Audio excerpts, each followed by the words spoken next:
I think that Richard Hart's been so polarizing that I think the PulseChain. What's cool about having a layer one when it's a copy of Ethereum is that it's less about Richard's personality and it's more about, hey, I got money on the PulseChain. All the system state copies, people don't care. I mean, if I'm making money, I don't care who you are. Just make me money. And I think that that's what's driving a lot of this. And he knows how to properly incentivize people. The way he's changed PulseX to have buyback and burn, how he's made it deflationary, all of these things. He's an innovator. That's what he is. And he's got a vision for things to be vertically aligned. And I don't see anyone else out in the market, talking the way Richard does. And it's hard to listen to him sometimes. Do you think that's part of the reason why he's been gatekept? Because even if you go on a lot of his coin is not really listed for example, on CoinMarketCap on CoinGecko. They don't list his market capitalization. On CoinMarketCap, they have him at like number 200 when it should really be like number 11 or 12 for Hex. I'm talking about. Hex is not number 200. Hex is definitely number like 10 or 11 or around there. So why are they gatekeeping him? Is it because of his outrage marketing, or is it just because the crypto community is supposed to be decentralized, right? We're supposed to allow all people in, no matter whether you like them or not.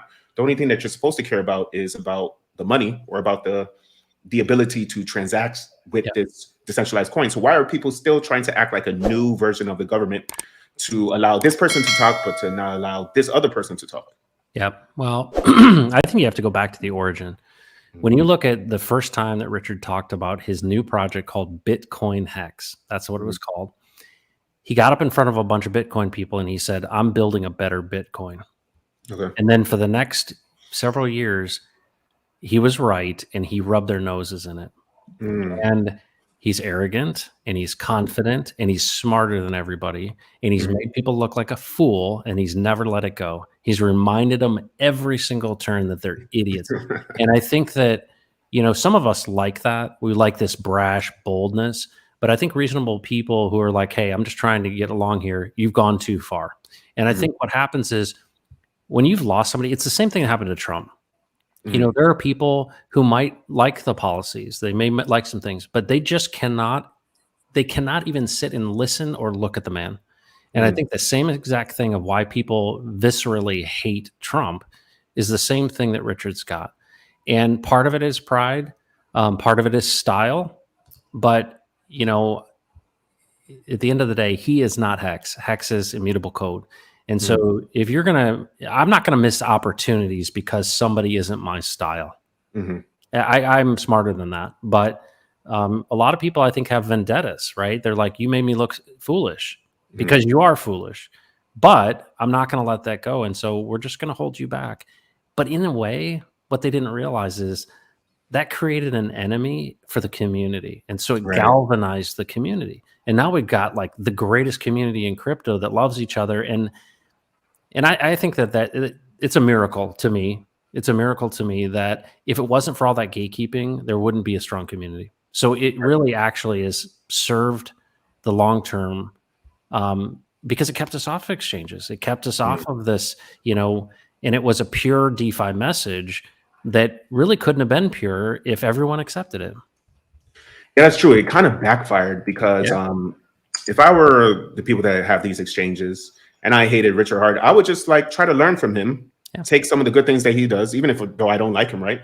I'll try to take the good thing that he does and try to incorporate it with my own coin or incorporate it with my own business practices. It's almost like if you can't beat him, join him, right? That's because you're smart. They went about it the wrong way. So when PulseChain comes out, they're going to have to put it on their exchanges because it's going to be so dramatically popular. And that's actually a really good idea that Richard Hart did. Even if you don't know who Richard Hart is or what Hex is, you do have Ethereum or you do have Chainlink or you do have whatever ERC20 token. And you're going to look at your MetaMask and be like, oh, I have free coins. Why in the world would I not get into PulseChain? It's just free money. Even if I don't know who he is, I'm just going to get it. I'm just going to exchange it with free money just because I want to. And then these other like CoinMarketCap or CoinGecko are going to have to list it, and they're going to have to list it properly because they're going to seem fake if they don't do that. So It's an awesome ecosystem. Yeah, it's going to be interesting one to watch, and how people respond. But that's what's so great about the revolution of crypto. It's it's peaceful, but it is fundamentally a shift of everything. I'm just, to me, everything's changing, and we're on the front end of it, man. It's still early. Yeah, we're still very early. Do you have any questions for me? No, I'm just curious. So, like, you're obviously, you started your channel. You're a YouTuber. You kind of shared, why you're in it. But what's your long-term goal? Like, what's your plan? Yeah, so long term, I want to do more crypto education. I already have a course out, but I want to redo the course. Have a course system where I teach people. Maybe I'm going to have a live stream with them where people can ask me questions once a week or twice a week. They get the course, they pay for the course, stuff like that. Eventually just grow in the community, do different things like that. And just do education with crypto, because a lot of people, I think it's only about maybe 3% or 4% of the world's population actually has crypto. Even though luckily now most people know what crypto is, but most people don't own crypto.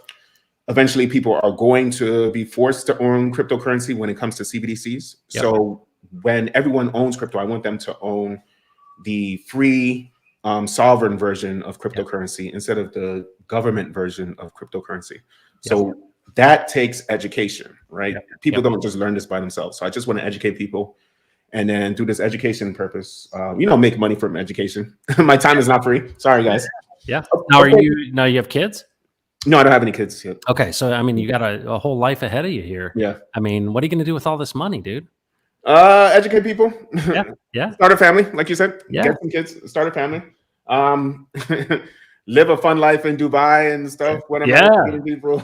Just all the above, right? That's awesome. When Lambo, man. Come on. Lambo, yeah. Definitely buy a Lambo. I'm probably gonna rent a Lambo. Not even to buy it. Lambos are fun, but I heard that they're a headache.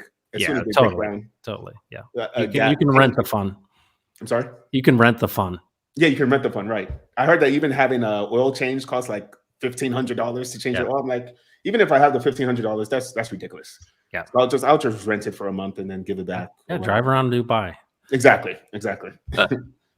That's awesome. That is awesome, man. Well, it's so cool to talk with you, and I appreciate the opportunity to share any of this stuff, because whenever I talk to anybody in crypto, you realize, especially DeFi, I mean, we're all in this together.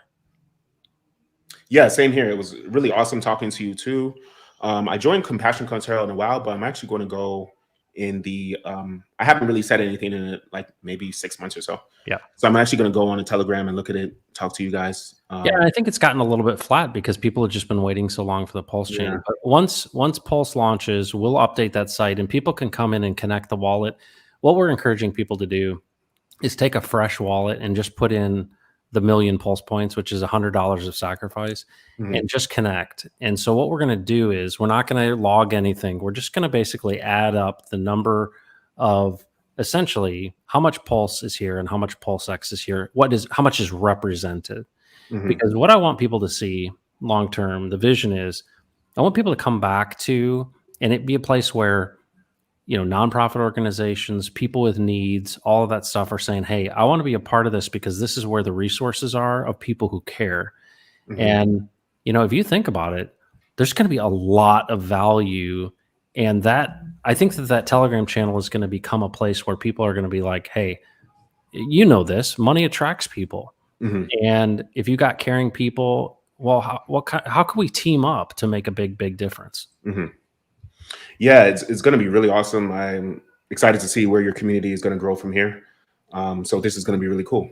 But yeah, thank you, Matt. It was great talking to you. Let's definitely do this again. Yeah, absolutely. Awesome. Thanks for having me on. And I'll make sure I share this out with everybody, and let's grow this thing. Okay. Thank you. All right. Talk to you later. All right. See you, man. Thank you.